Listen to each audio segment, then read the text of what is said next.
Okay, so Can I just double check when I do Buddha meditation? yeah, So after some time, I feel quite calm, and then there's something jumping here. yeah. Should I just ignore it? Jumping. What is jumping? I don't know. Maybe just something here, and then sometimes it will go here, sometimes it will be here. No, I Sometimes mean keep then keep it here. Yeah, keep it here. yeah. But Don't then let it go down. Yeah, keep it here. Mm. Then when I still continue to stare with the Buddha, yeah, of course. but I still have to be aware of that thing that is. You will be aware of it. Yeah, but pay more interest to the Buddha. Yeah. Okay, so I mean, should it not. comes automatically, you know. Yeah, I mean, yeah. it will go down to the heart, yeah. So, And then listen more to the Buddha. Yeah. so instead of paying attention to here, I should Yeah. focus on the Buddha. Yeah. Then sometimes when the Buddha go by itself, I should not let it disappear. No. Should just continue. When it disappears, I have Yeah. to make sure that the Buddha come back. Yeah. You have to be interested in the Buddha. Yeah. Is it the Buddha at the beginning? Is it at the end? You know, is it yeah? Is it fast? Is it slow? Is it deep? Is it shallow? Yeah. Can you listen to it, or do you have to still to repeat it? Yeah. That's so if the Buddha go very fast and Yeah. I couldn't catch each of the Buddha, Yeah. it's okay. Or That's I okay. Should, That's okay. I just need to know that it's going very fast. But don't force it too much, you know. Yeah? Yeah. Yeah. Let it develop naturally, you know. Don't control it too much. Yeah. Hmm? Okay. And then if we are doing our daily reflection, Yeah. we must also know what we have said, is it? We Yeah. must be able to recall what we said. Yeah. Do we also have to be able to recall what other people No. tell us? No. No. So we just need to be aware of, be able to recall what Yeah. have we done and Yeah. what have we said. Yeah. And don't judge. Don't say it was good or bad. That's the most difficult thing. Yeah. Not only what we said, what we did, you know, I mean, what kind of feelings were there, what kind of thoughts, yeah? Why, yeah, what came before what we said, yeah? Hmm? I mean, the clearer we know, you know, I mean, we see our intentions, eh? Most of the time we don't need to say anything, huh? Yeah. Saying, Yes.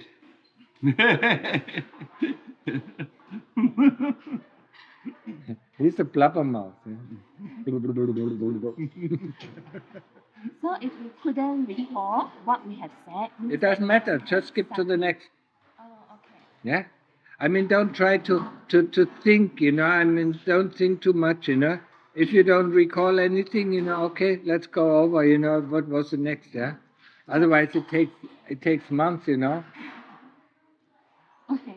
Yeah. And then when I'm doing Buddha, but then when I'm talking to people, my Buddha disappear. That That means it doesn't disappear, your interest disappears. So by right, when I'm talking to people, I should still have my Buddha with me. That will be difficult if you're talking to people. That is pretty much impossible. Yeah. That's why I think that when I'm So talking, also then train to be aware of the breath at the same time. This you can do. Yeah. Being aware of the breath while you talk.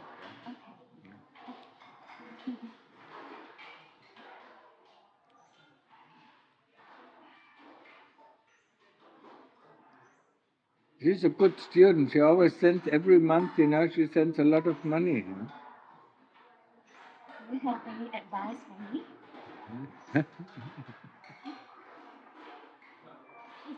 Good daughter.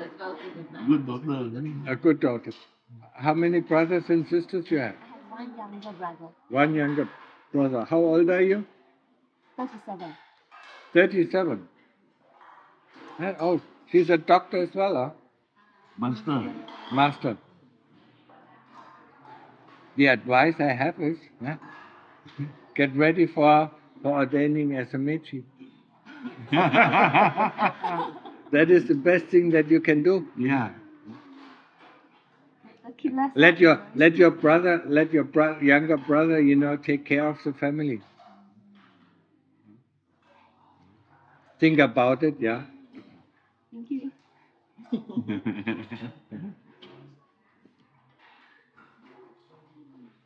Blabbermouth. He is never aware, you know, when he talks.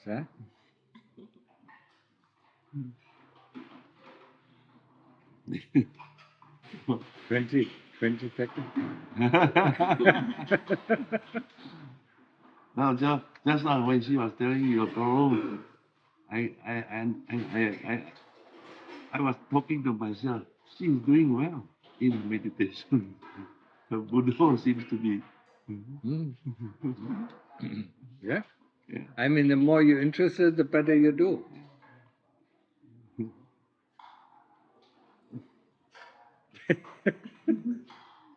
Okay.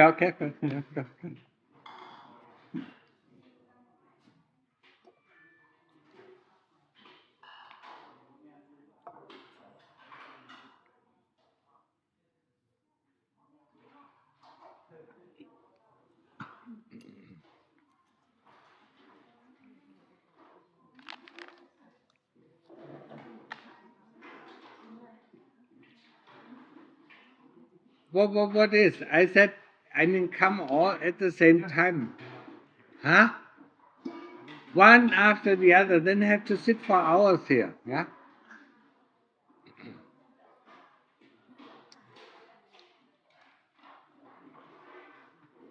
So you want to leave to Vietnam?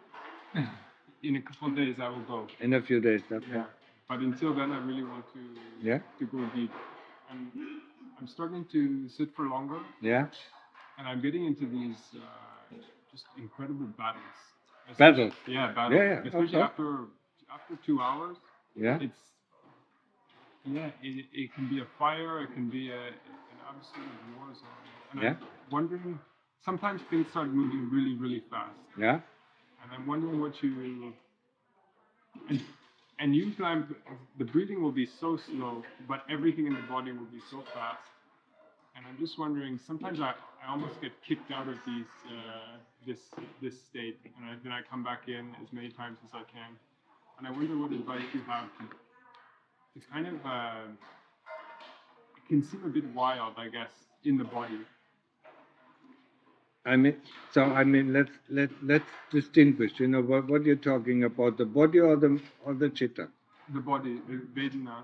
So for Vedana. example, the pain, I will be transferring from my anapana to the pain. Yeah. And so now I'm investigating it, I'm cutting it up, I'm dissecting it, I'm just trying to look at it. But it's sometimes it's so fast, and then it's moving, and then it's changing places. Yeah. Just follow it. Just follow it. Yeah. And be very careful that you don't want to go it away. If we want to go it away, we cannot see where it's going. Yeah?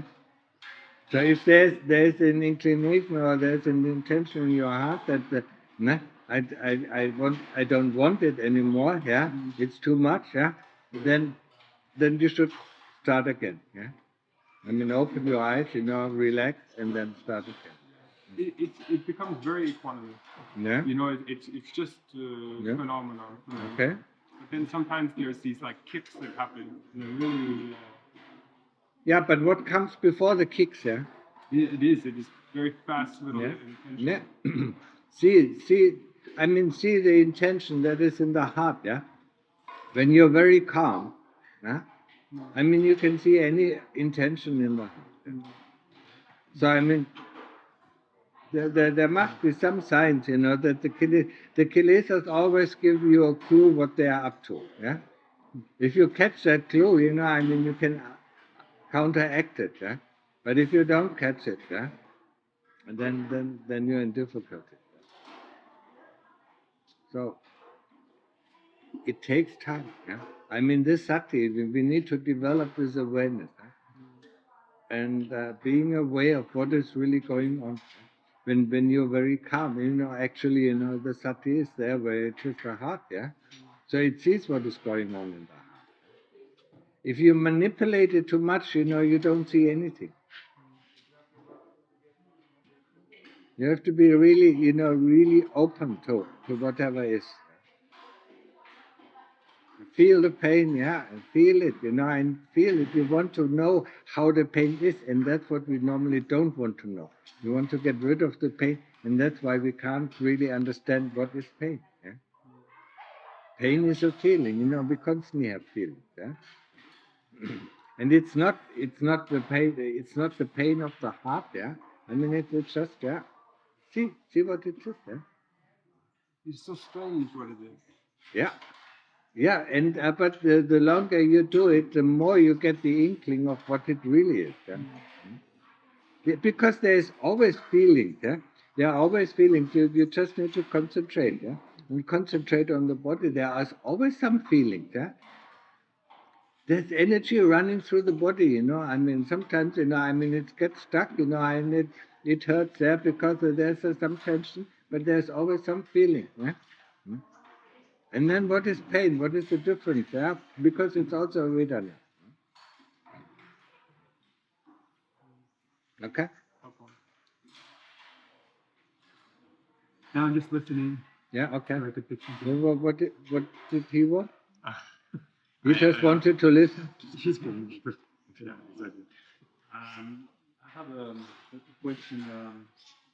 Sometimes, I mean, very often when we meditate and we starting to get in more deep, Yeah? with some really fast concentration, then there is always either on the body or in the mind or outside a disturbance Yeah. that's coming, Yeah. and that's kind of ruin all the concentration.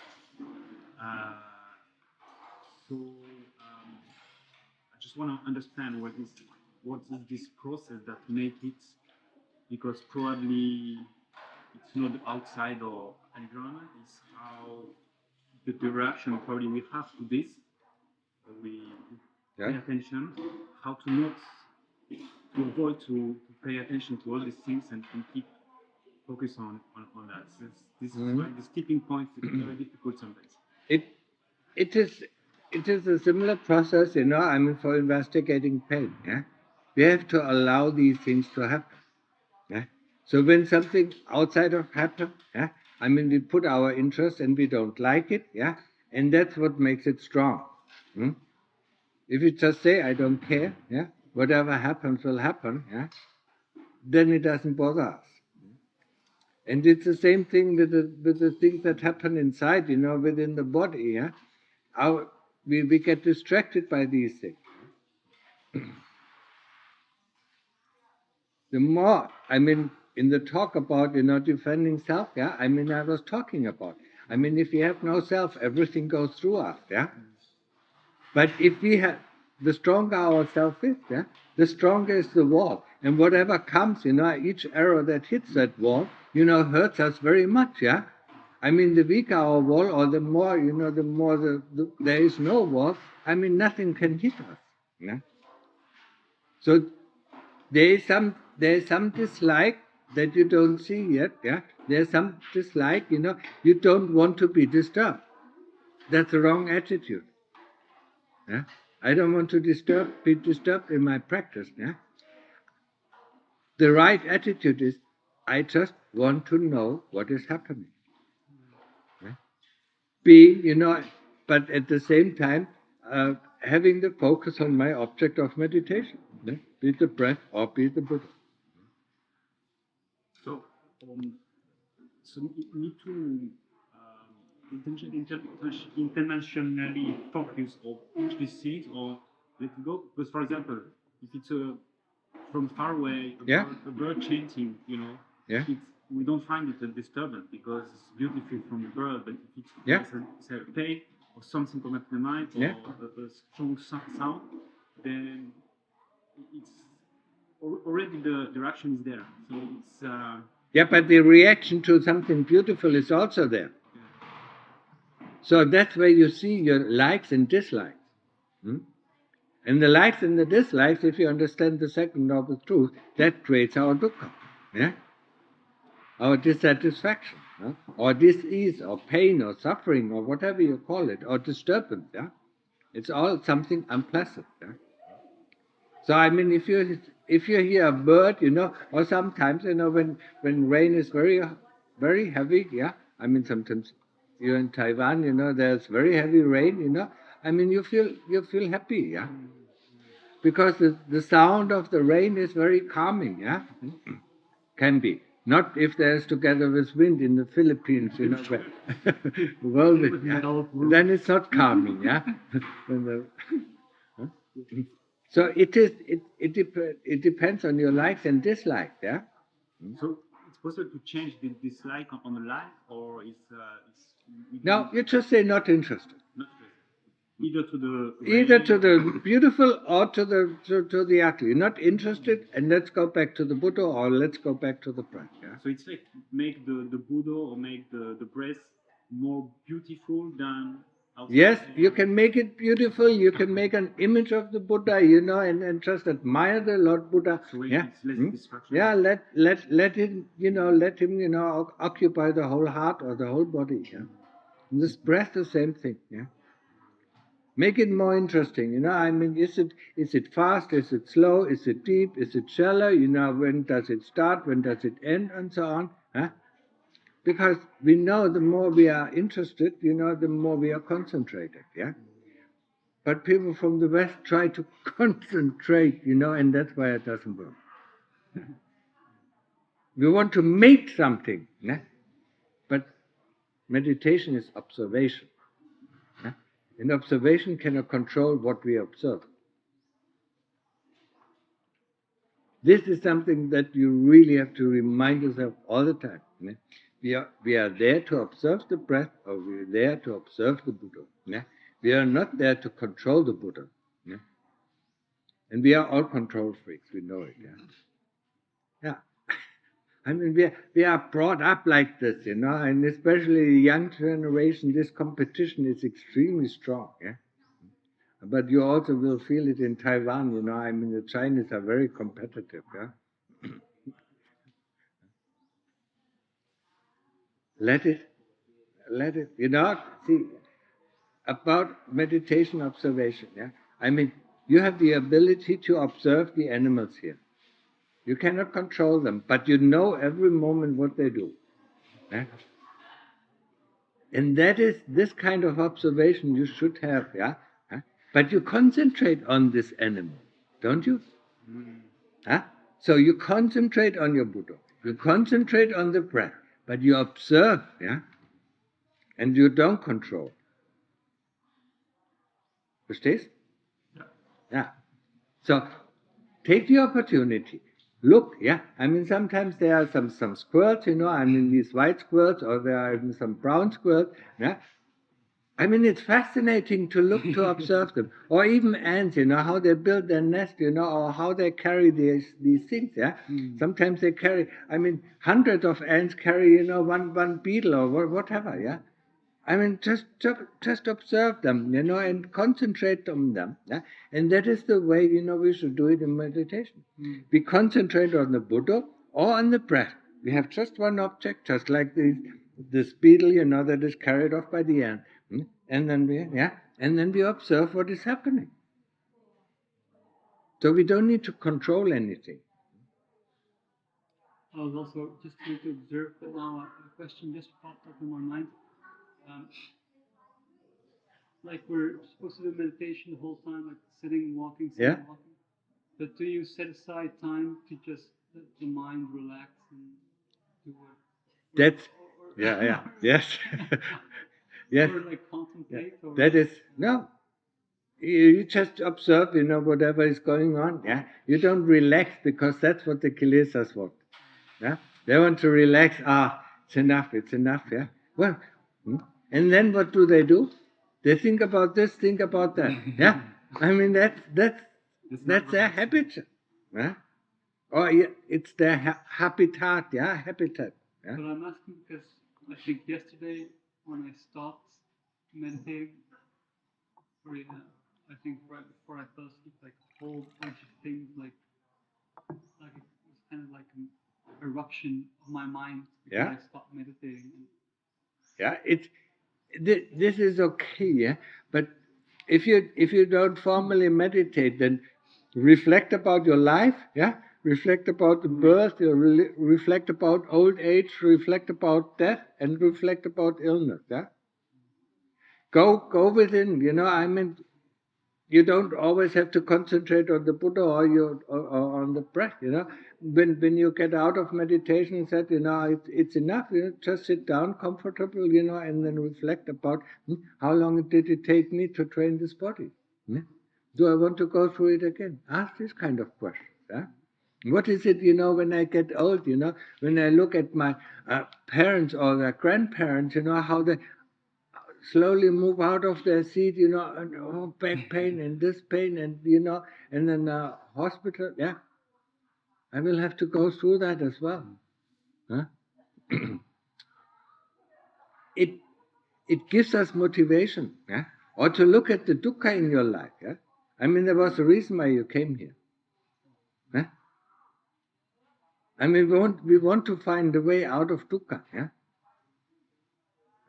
So we have to understand what is dukkha, the first noble truth. Yeah? It's very important. The clearer we see, the more motivation do we have. Huh? If you don't see it, you know, if we use what in the West is, you know, I mean, we use, you know, when we're hungry, we eat something, you know, so the dukkha is gone, we don't even notice it. Yeah, huh? When we need to go to the toilet because, I mean, you know, I mean, our intestines burst, you know, I mean, yeah, this is a lot of dukkha. Yeah. If you can't find a toilet, you know, yeah. But we don't realize it because the moment we sit on the toilet, and everything goes out. Yeah? Yeah? That's what we know. Yeah? We know, you know, I mean, we're hungry, we eat something, we are thirsty, we drink something, we're tired, we sleep, you know, so we don't realize the dukkha of the body. Yeah? Yeah? And then ask what kind of sukha does the body give you? These are all nothing. Yeah? It only gives you the relief from the dukkha. Yeah? Yeah? When you wake up, oh, okay, fine, yeah? But it's a relief from dukkha. Yeah? And when you eat the food, you know, and you're full, you know, okay, fine, but that's a relief from the dukkha of the hunger. Yeah? There's no sukha for the body. What about sexual? This is all in the mind. Yeah? I mean, you heat yourself up. Yeah? I mean, I've talked often about it. Yeah? The Westerners go to the beaches, yeah? They go to the beaches, lie in the sun until they can't bear the heat anymore. Then they jump into the cold sea until they can't bear the cold anymore, yeah? And then they think, oh, this was a wonderful day. They do it all day long, yeah? Sexual, the same thing. We heat ourselves up, yeah? Until we can't bear the pain anymore, and then it comes out, you know, and then we feel relieved. Huh? In fact, I found that one time after good meditation, having sex Yeah? was painful. Yes, you see the pain. In fact, yeah, it was a pain. Yeah, of course it is painful. So it was a kind of shock. Yeah. After that, because we are so much conditioned to see that as the best pleasure, and suddenly seeing that as pain. Yes. That's why I use this, you know, going to the beach, you know, or having, you know, hot coal, you know, putting your hand in, you know. I mean, you feel the pain, you know, but then you put it in the cold, ice cold bucket, and then you feel so much relieved. And then you feel, oh, this is so happy, you know. And then you put it back again, you know, huh? Just to feel, you know, the difference, you know. I mean, the stronger the difference, yeah, the more the pain there is, the better is the relief of the pain. Yeah? But we don't see it in the process because we are not aware. Yeah? Look at it more closely, you know. I mean, it's quite funny, you know, to see, you know, that everything, you know, in our life. I mean, we painted it with another color. Yeah. So now we take off the color and we see the reality. Yeah. I mean, how can somebody, you know, live a monk's life without any sexual intercourse? Yeah. So he has to have some ways, you know. I mean, to get down to the truth of it. Yeah? It's eating. Yeah, remember this. Yeah, I mean, you probably also, you know, you probably also sometimes went to the beach. Yeah, did it all day long. Went in the sun, you know, until it got too hot. You know, went in the cold water. Yeah, then went in the sun. In the evening, you were hungry. You ate some food, you know, and then you went to sleep. Yeah?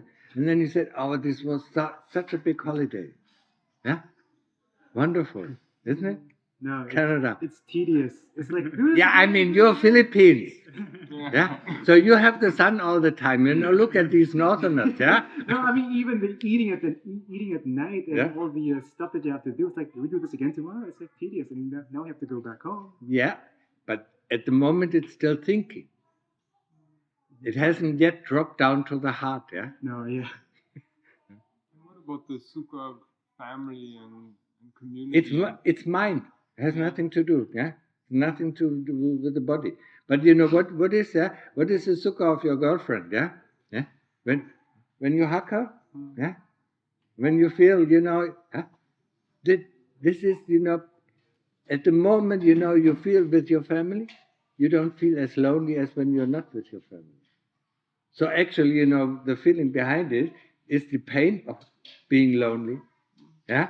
And then you're with your family, you forget about the pain being lonely, because you feel connected to some people. Yeah. But there might be some relatives that you don't like so much. Yeah. And there you don't want them in your connection. Yeah. You're very choosy about your connections. Yeah. It's a loneliness that is within us. I told you about, avijja. I mean, the chitta, yeah? He didn't hear it. The chitta, the pure chitta, I mean, it is just a huge, huge cake, yeah? So avijja takes a piece of the cake, and separates it from the rest of the cake, so that feels. And that's why we feel alone, yeah? That's why we try, with family and girlfriend or wife, we try to overcome this loneliness, but we never overcome it, yeah? Because even if I tried it out, with one of my girlfriends. Even when you're very close, very, very, very connected, you still feel alone. Huh? Because your heart is separated out from. Yeah? As long as there is avijja, your heart is separated out. Yeah? That's why it's called it, the not free chitta, yeah, or the deluded chitta, or defiled chitta. Azupa practice help to overcome these things, Yeah. and also To see the truth. Yeah. Yeah. So what is one easy way to do some meditation to start with? The first thing is, you look at these books, where there are super pictures, yeah. Then you look at one of the picture, and look long enough, and then you close your eyes and have that picture present, yeah. And then try to concentrate on this picture. Once you can concentrate in long enough, and feel also the pain. You don't want to see a body, that has been separated by a train. Yeah. Have you seen these accidents where people throw themselves in front of a train? Yeah. Yep. It looks like they have like oatmeal coming out of a rice. Yes, or sometimes you see the brain is split open, by motorbike accident, and you see the brain flowing out. Body Is contorted. that nice? No, it's not nice to see. The principle of our super practices, that all our life we were running after the beautiful things, yeah, and never looked at the ugly things. Yeah? Now we look at the ugly things, yeah? Yeah? And that gives us, a balance of the scale, yeah. I mean, just like sometimes I tell, I mean, we are this, these Germans, sausage dogs, yeah, Dachshund. Ah, yeah. You bind some tin cane on their tail, and the sausage in front, yeah, and they run and run and run and run. They always run after the sausage, yeah, and they try to run away, from the pain, yeah, and that's us. Yeah? The moment we stop, we can release the sausage, and the noise is gone. Yeah? So the asupa, the asupa practice is looking at these ugly things, yeah, and getting comfortable with it. Yeah? I mean, there will be, of course, a lot of anger coming up. Yeah? So then we see, anger, comes through looking at something that we dislike, yeah, and lust comes from looking at something that we like, yeah. But we don't look at lust at the moment. We try to balance the scale, of asupa, yeah, until both of them are are on the same level, and then we can see, what is bringing up this anger and what is bringing up this lust, and then we can destroy the lust, with the things, that are super, and then we destroy a super with something that is beautiful, and then we see how this works, it's just a mechanism. It's not real. All these things are not real, So if we don't have the book, we can Lauren? collect. Huh? Yeah. Huh? If we don't, can we just, for example, Picture anything, that you saw in your previous life, like some old people. You can see some old people, or you can go in front of the mirror, and take a razor blade, and then slowly pull, not in, I mean, you can imagine it very well, I mean, really a razor blade, you see the blood dripping off, and you feel the pain. I mean, a shutter runs down if you do it really, Don't do it in reality, do it, never talking. And then slowly, I mean, imagine yourself being in front of a mirror, and then slowly pulling the skin off.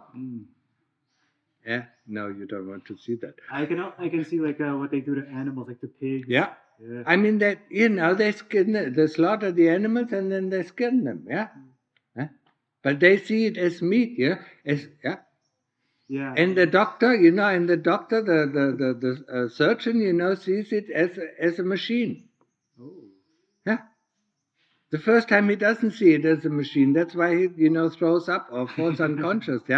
But the second time he learns to see it as a machine. It's a little bit messy, but it's something like, you have a machinery that is very oily, I mean, it's also messy, I mean, It's also oily. you get the screws out, I mean, you take this part, and put another part in, and then you see, you start the machine, it works, and the doctor does the same thing, He takes the kidney out, puts another kidney and sews it up, and okay, it's working or not working or whatever. It's not working. Or he dies. Yeah. Sometimes we repair a machine and it also, I mean,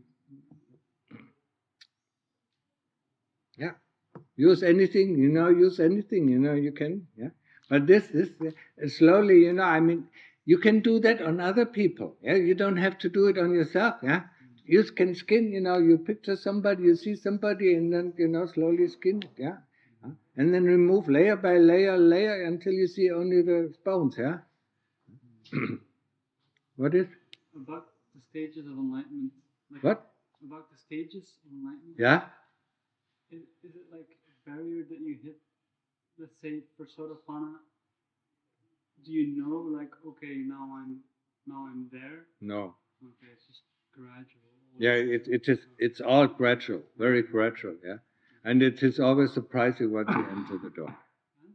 It's always surprising, Completely surprising. You just work, you were not interested really, I mean, you're just working on these things, and suddenly it happens, Because if you try to do it, you will never be able to do it. But if you walk the path, if you walk from here to Beijing, and keep the straight, keep the road, straight, and don't go to this restaurant or to this lake or to that, or to this, this is a nice mountain, let's climb up, I mean, if we walk and walk and walk, as long as we take the right path, we will end up in Beijing. So you will end up, sooner or later in Sotapanna and then Sakadagama, Anagama, Arahant, But we get distracted. That's a nice restaurant. I'm so tired. I need a hotel to sleep. And then you get fooled by this rest. And then you see a swimming pool, and then you see a nice woman. You get married. And you're gone for years. Or family, whatever. Then you're gone for years, and then after 20 years, you think, wasn't I on the path? That's what happened. Okay, enough.